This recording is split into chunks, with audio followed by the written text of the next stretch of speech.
minasyaitonir rajim.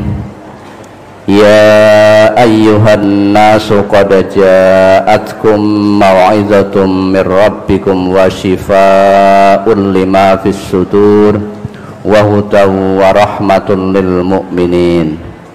Qul bi fadlillahi wa bi rahmatihi fa bidzalika falyafrahu huwa khairum mimma yajma'un. Hai manusia, sesungguhnya telah datang kepadamu pelajaran dari Tuhanmu dan penyembuh bagi penyakit-penyakit yang berada dalam dada dan petunjuk serta rahmat bagi orang-orang yang beriman. Katakanlah, dengan karunia Allah dan rahmatnya, hendaklah dengan itu mereka bergembira. Karunia Allah dan rahmatnya itu adalah lebih baik dari apa yang mereka kumpulkan.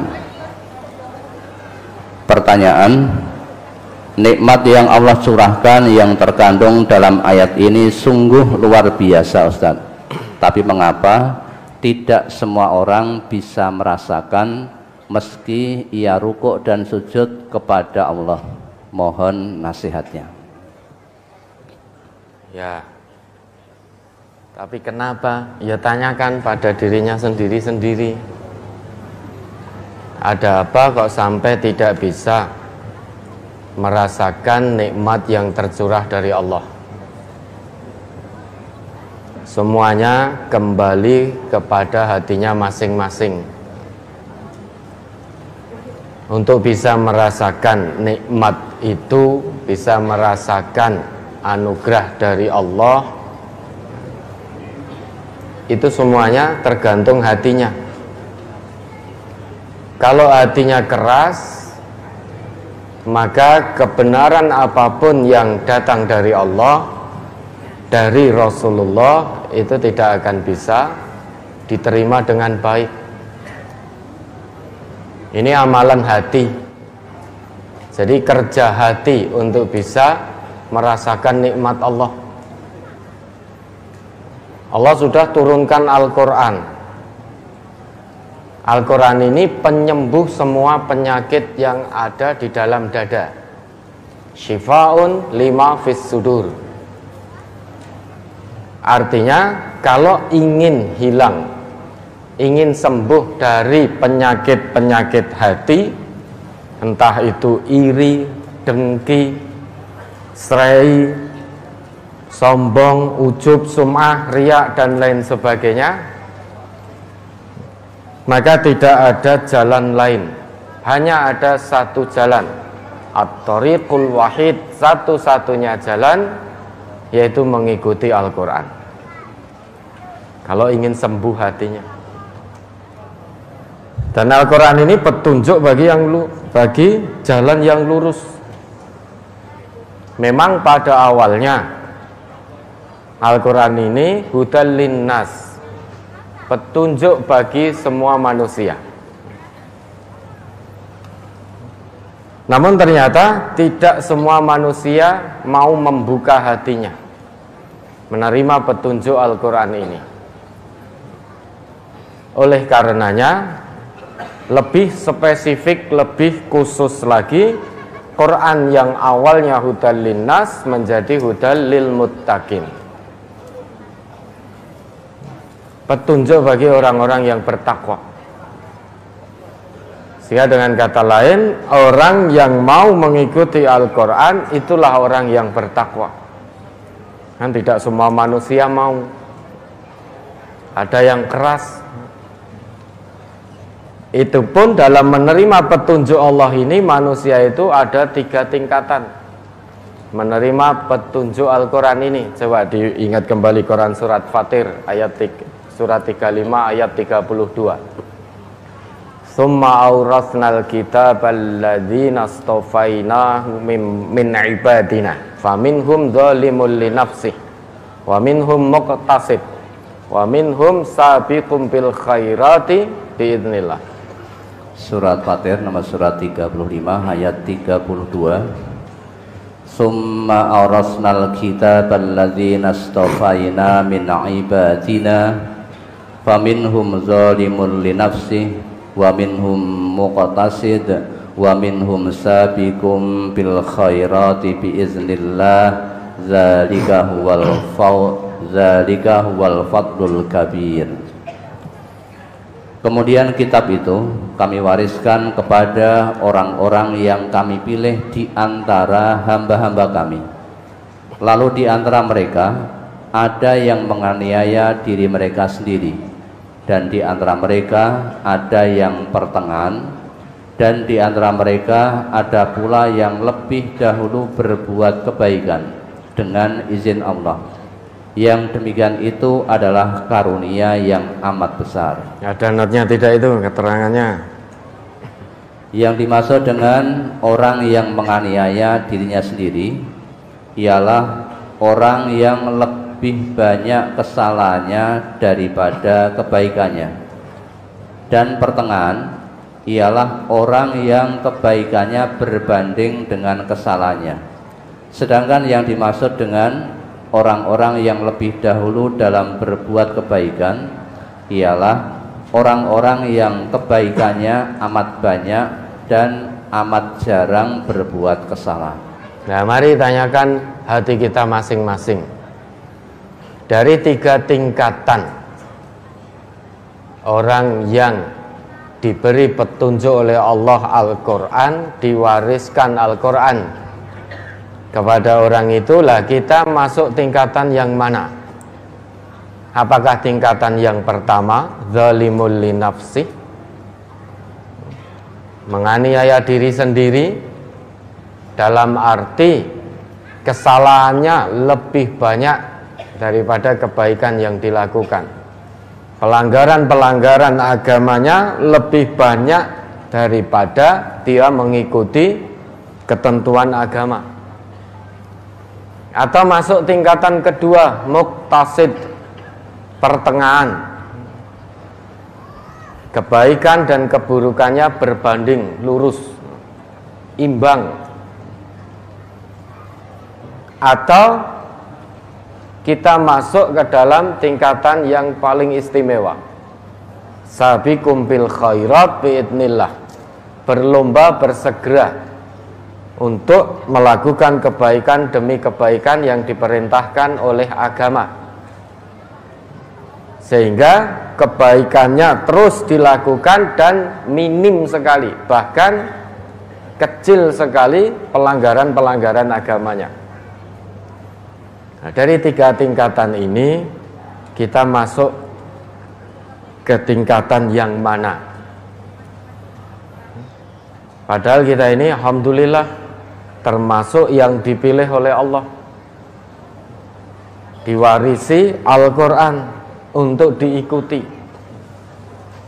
Tidak semua orang mau menerima Al-Quran.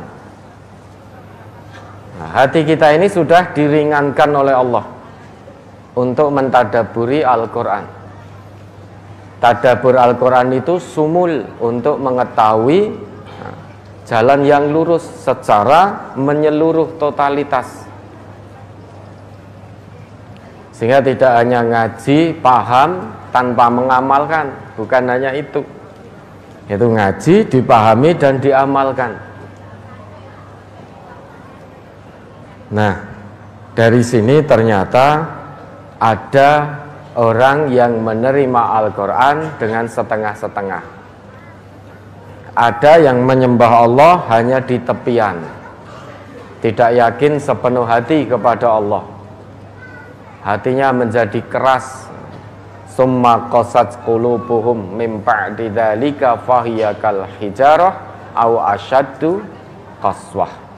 Coba diingat itu Quran surat Al-Baqarah ayat berapa itu? Wa inna minal hijarati lama yatafajjaru minhul anhar wa inna minha lama yashaqqaqu fayakhruju minhul ma wa inna minha lama yahbitu min khasyatillah. Surat Al-Baqarah ayat 74. Summa qasat qulubukum mim ba'di dzalika fahiya kal hijarati aw ashaddu qaswah wa inna minal hijarati lama yatafajjaru minhul anhar wa inna minha lama yashaqqaqu fayakhruju minhul ma' wa inna minha lama yahbitu min khasyatillah wa mallahu bighafilin amma ta'malun. Kemudian setelah itu hatimu menjadi keras seperti batu, bahkan lebih keras lagi. Padahal di antara batu-batu itu sungguh ada yang mengalir sungai-sungai daripadanya, dan di antaranya sungguh ada yang terbelah lalu keluarlah mata air daripadanya, dan di antaranya sungguh ada yang meluncur jatuh karena takut kepada Allah. Dan Allah sekali-kali tidak lengah dari apa yang kamu kerjakan. Nah, ini sebabnya kenapa kita tidak bisa bersyukur kepada Allah. Diberi Al-Quran oleh Allah, diajarkan, dijelas-jelaskan oleh Rasulullah, diwariskan pada kita. Kita tidak bisa menerima dengan baik, tidak bisa mengikuti secara kafah. Sebabnya karena ini hati kita keras. Jadi ujian paling berat yang menimpa kita itu bukan kemiskinan, bukan kemelaratan, bukan sakit dan lain sebagainya dan lain sebagainya. Ujian terberat bagi kita, hamba Allah yang telah menyatakan diri beriman kepadanya, itu adalah kerasnya hati,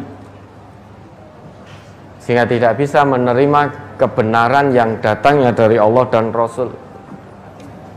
Dalam ayat ini Allah jelaskan, summa qasat qulubukum min ba'di dzalika fayakal hijarati aw asyaddu qaswah.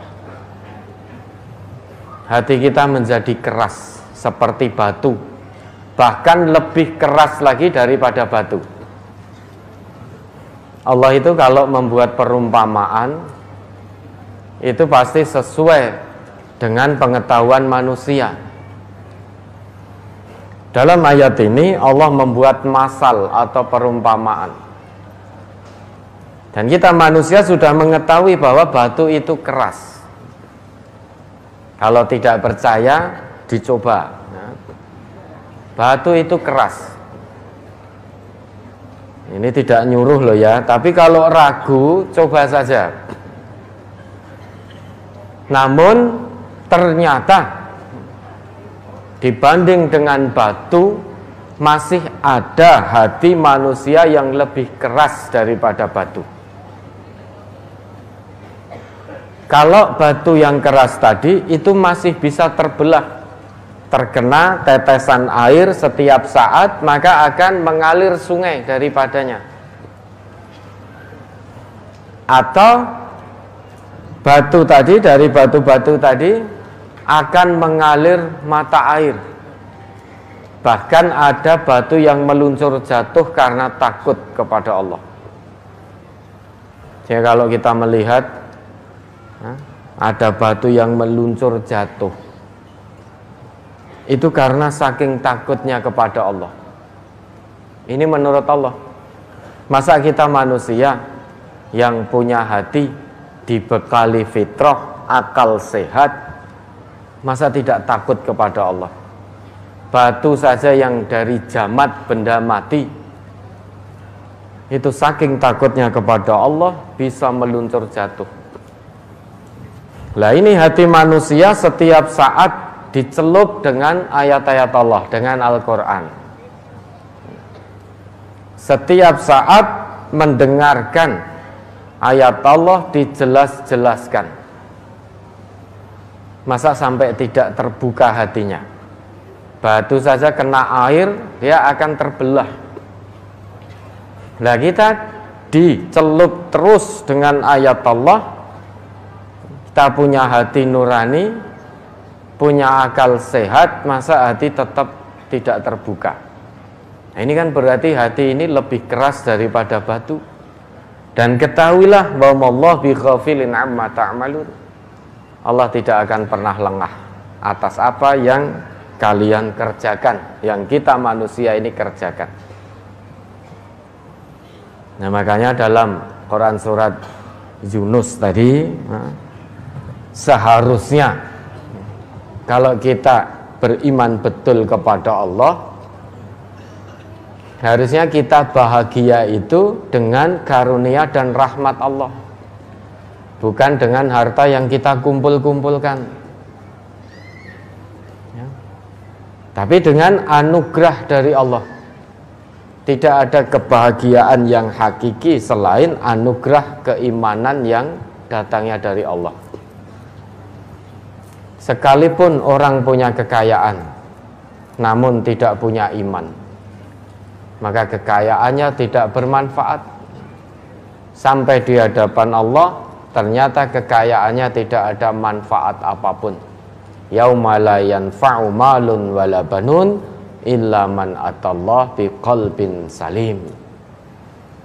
Pada hari tidak bermanfaat harta benda yang kita kumpul-kumpulkan, anak-anak yang kita bangga-banggakan. Kalau nanti kita sudah sampai di hadapan Allah, hal itu tidak menjadi manfaat apapun kecuali yang datang kepada Allah dengan qalbun salim, hati yang suci, hati yang berserah diri seutuhnya kepada Allah. Dan kita juga sudah mengetahui bahwa anugerah terbesar lainnya adalah Allah turunkan Al-Quran ini sebagai petunjuk hidup.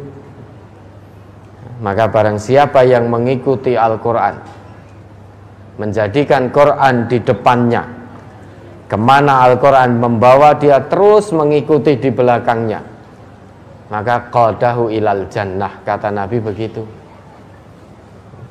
Akan sampai dituntun oleh Al-Quran sampai ke surganya Allah. Tetapi wa man ja'alahu wara'ahu saqahu ilan nar. Barang siapa yang menjadikan Quran di belakangnya, artinya yang menjadi pedoman hidupnya bukan Quran namun hawa nafsunya, maka buktikan nanti akan diseret masuk ke dalam neraka. Nah, sekarang kita sudah tahu Allah anugerahkan betapa banyak nikmat yang kita tidak bisa menghitung, dengan karunia-Nya, dengan rahmat-Nya, kasih sayang-Nya. Bahkan saat kita berbuat salah kepada Allah pun, Allah masih mengampuni kalau kita mau bertobat. Sekali kita berbuat salah, 2 kali, 3 kali, tidak dihukum oleh Allah, diberi kesempatan. Coba diingat itu An-Nahl 61. Walau yu'akhidullahu an-nasa bidzulmin ma taraka 'alaiha min dabbah walakin yu'akhiruhum ila ajalin musamma. Surat ke-16, surat An-Nahl ayat 61. Walau yu'akhidullahu an-nasa bizulmihim ma taraka 'alaiha min dabbatin walakin yu'akhiruhum ila ajalin musamma fa idza jaa ajaluhum la yastakhiruna sa'atan wa la yastaqdimun. Jika Allah menghukum manusia karena kezalimannya, niscaya tidak akan ditinggalkannya di muka bumi sesuatu pun dari makhluk yang melata. Tetapi Allah menangguhkan mereka sampai kepada waktu yang ditentukan. Maka apabila telah tiba waktunya yang ditentukan bagi mereka, tidaklah mereka dapat mengundurkannya barang sesaat pun dan tidak pula mendahulukannya. Ini kasih sayang Allah kepada hamba-hambanya. Seandainya ada seorang hamba berbuat salah, melanggar ketetapan Allah, melanggar ketetapan Rasulullah, sekali melakukan kesalahan langsung dimatikan oleh Allah, niscaya kehidupan dunia ini sudah selesai. Niscaya kita pun sudah tidak ada. Karena kita manusia, siapa di antara Bapak Ibu saudara dan saudari ini yang berani menjamin dirinya tidak pernah berbuat dosa? Kita manusia tidak maksum. Makanya kalau ada orang berbuat maksiat, sekali bermaksiat langsung diazab oleh Allah, maka tidak ada kehidupan dunia lagi. Sudah selesai kehidupan dunia ini. Tetapi karena Allah itu berkasih sayang, maka Allah tangguhkan, walaki yuakhiruhum ila ajalim musamma, sampai batas waktu yang sudah ditentukan. Tangguh dari Allah itu tujuannya agar manusia tadi berpikir, apakah terus bermaksiat atau berhenti total dari kemaksiatannya sebelum datang azab Allah secara tiba-tiba dan tidak tertolong lagi. Maka suruh mikir. Namun kalau orang itu hatinya keras, tangguh yang Allah berikan itu justru dia gunakan untuk terus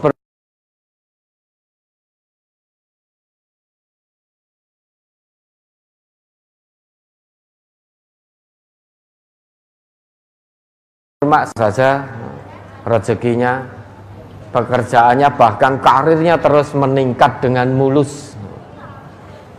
Kalau itu yang kita rasakan, terus bermaksiat kepada Allah, namun tampaknya semua hal, semua urusan kok kelihatan mudah,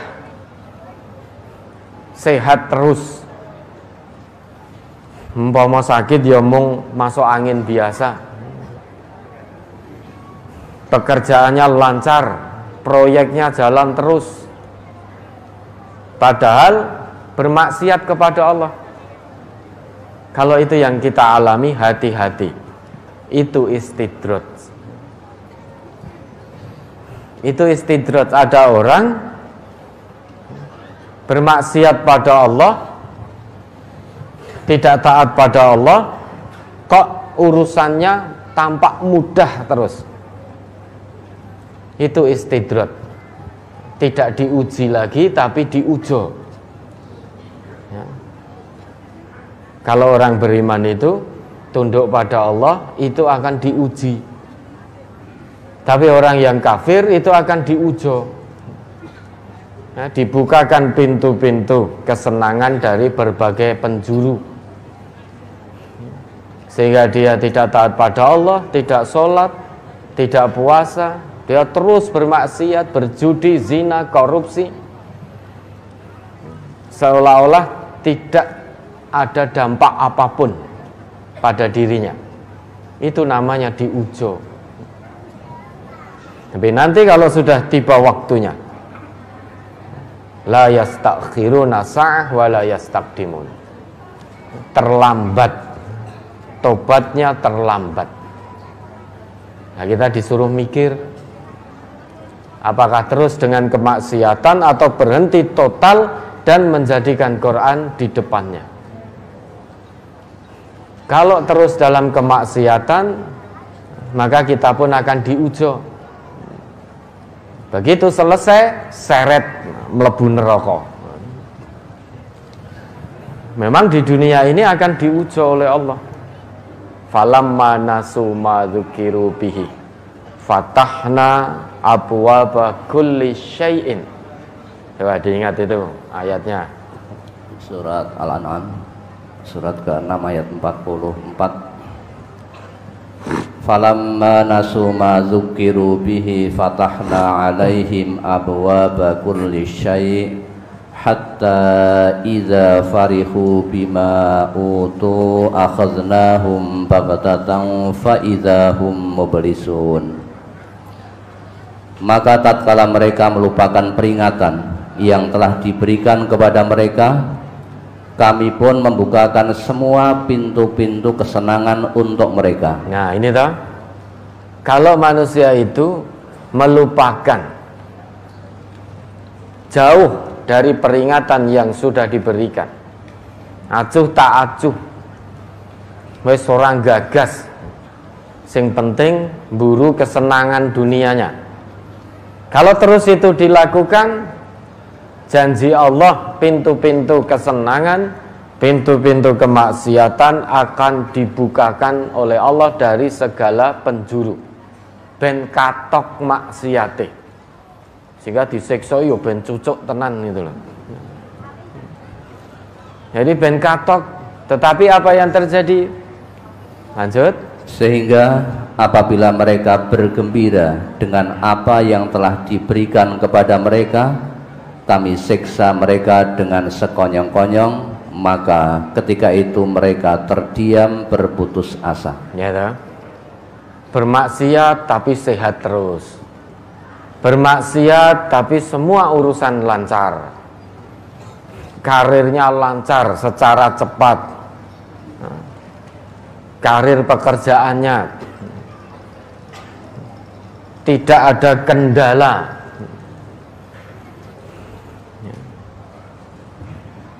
Apa yang diinginkannya mudah diraih. Sekolahnya sukses. Kuliahnya lancar, bahkan IP-nya 4. Nah, IPK-nya 4. Sudah telu.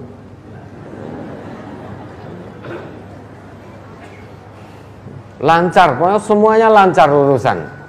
Kesehatannya tidak ada kendala. Ini istidrat diuji oleh Allah. Lah nanti ketika dia lagi seneng-seneng dengan apa yang dia terima, dia dapatkan, meski terus bermaksiat kepada Allah, ora konangan, bermaksiat, selingkuh, zina, ora konangan, dia seneng, tidak ada yang tahu, dia lupa bahwa Allah itu maha mengetahui. Maksiat sekecil apapun tidak pernah luput dari pengawasan Allah. Innal ladzina yulhiduna fi ayatina la yakhfauna alaina afamay yulqa fin nari khairun amma ya'ti amina yaumal qiyamah i'malu ma syi'tum. Ya, sekecil apapun maksiat yang kita lakukan tidak pernah luput, la yakhfauna alaina, tidak pernah luput dari pengawasan Allah. Nah ini ada orang yang bermaksiat, melakukan dosa besar, malah selingkuh, zina, ini itu dan lain sebagainya. Tetapi orang dang konangan, dia merasa aman. Lagi seneng-senengnya tiba-tiba faidahum mublisun, akhadna baghtatan faidahum mublisun. Kami timpakan azab yang datangnya sekonyong-konyong. Baghtah. Baghtah itu dia lebih cepat daripada kedipan mata. Baghtah itu datangnya sangat cepat, melebihi cepatnya kita mengedipkan mata kita. Itu baghtah. Nah, ketika azab datang, faidahum mublisun, belum bertobat namun sudah datang azab dari Allah. Karena diberi waktu tobat malah merasa aman, ditangguhkan waktunya malah merasa aman, tidak berpikir, malah terus dalam kemaksiatan, rumongso ora konangan. Datanglah azab Allah secara sekonyong-konyong. Nah, ketika datang kematian itu, azab Allah itu, maka yang bisa dia lakukan hanya terdiam, berputus asa. Karena kalau nyawa sudah di kerongkongan, tobat tidak akan diterima. Dia akan tahu pada waktu itu nanti, ternyata dunia selama ini yang dia kumpul-kumpulkan, karunia Allah, rahmat Allah yang harusnya dia syukuri malah dia lupakan. Harusnya berbahagia dengan anugerah dan karunia Allah, namun justru malah bahagia dengan dunianya. Pada saat itu nanti dia akan membuktikan bahwa dunia yang selama ini dibangga-banggakan, dia berbahagia karenanya, ternyata tinggal cerita. Sedangkan neraka, azab menjadi nyata selama-lamanya. Mungkin saat ini orang yang diujo ini berkeyakinan bahwa dunia ini nyata, akhirat hanya cerita. Kan ada tuh orang yang seperti itu. Namun nanti jika dia sudah didatangi malaikat maut, dia akan tahu bahwa dunia tinggal cerita, akhirat nyata selama-lamanya. Maka kita orang Islam, orang yang ngaji, tahu tuntunan, jangan tertipu oleh kehidupan dunia. La taghurrannakumul hayatud dunya wa la yaghurrannakum billahil ghurur. Jangan tertipu oleh kehidupan dunia, jangan mudah-mudah terperdaya oleh bujuk rayu setan yang pandai memperdaya kita. Bagaimana biar tidak tertipu oleh dunia? Ikuti Quran Sunnah secara totalitas. Bagaimana biar tidak tertipu oleh dunia? Jadikan dunia ini hanya sebatas dalam genggaman tangan. Jangan dimasukkan ke dalam hati. Sesuatu yang sudah masuk ke dalam hati, maka sulit untuk dilepaskan. Namun kalau hanya dalam genggaman tangan, itu mudah kita lepaskan. Maka jadikan dunia ini hanya dalam genggaman tangan saja, yang satu saat nanti terlepas atau akan kita lepaskan. Tidak ada orang atau manusia yang selamanya akan membawa dunianya, tidak ada. Kalau sudah mati, mau tidak mau dia akan lepaskan dunianya. Atau ketika masih hidup pun mungkin dunianya sudah terlepas. Kalau dunia sampai ke dalam hati, maka sulit kita untuk melepaskan dunia. Padahal dunia ini hanya sementara. Maka kun fid dunya ka'annaka gharibun aw 'abiru sabil. Jadilah kalian di dunia ini seolah-olah kalian orang asing, pengembara. Pengembara orang asing, jika kita bepergian ke satu tempat, kita orang asing, di situ kita akan mampir sebentar, melakukan aktivitas A, B, C, D dan lain sebagainya. Namun setelah itu kita akan kembali pulang. Nah, begitulah dunia. Saat ini kita di dunia, maka jadilah orang yang asing. Kita melakukan aktivitas di dunia ini sementara waktu, dan ketahuilah nanti kita akan kembali pulang ke kampung halaman kita yang abadi, yaitu kampung akhirat. Maka jangan jadikan dunia ini dalam hati, namun jadikan dunia dalam genggaman tangan. Jadikan kematian di pelupuk mata kita.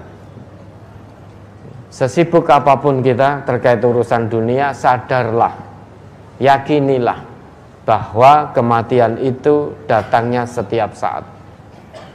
Jadikan di depan pelupuk mata kita, seolah-olah kita telah melihat kematian kita. Biar ingat terus kepada Allah. Man kana lil mauti dzakiran kana lil mauti musta'iddan. Barang siapa yang terus ingat terhadap kematiannya, niscaya dia mempersiapkan bekal sebaik dan sebanyak mungkin untuk menghadapi hari kematiannya. Lah perkara ada orang yang hatinya keras, tidak mau bersyukur atas anugerah yang telah Allah berikan, itu kembali kepada hatinya masing-masing. Yang namanya hidayah tidak bisa kita paksakan. Kewajiban kita hanya menyampaikan. Perkara diterima atau tidak sudah bukan urusan kita. Kembali ke hatinya masing-masing. Apakah akan tetap keras hatinya atau menjadi lunak sehingga menerima hidayah dari Allah, menjalankan ketetapan-ketetapan dinullah ini menjadikan Quran sebagai pedoman hidupnya atau tidak, itu sudah urusannya masing-masing dengan Allah. Ya, ada lagi?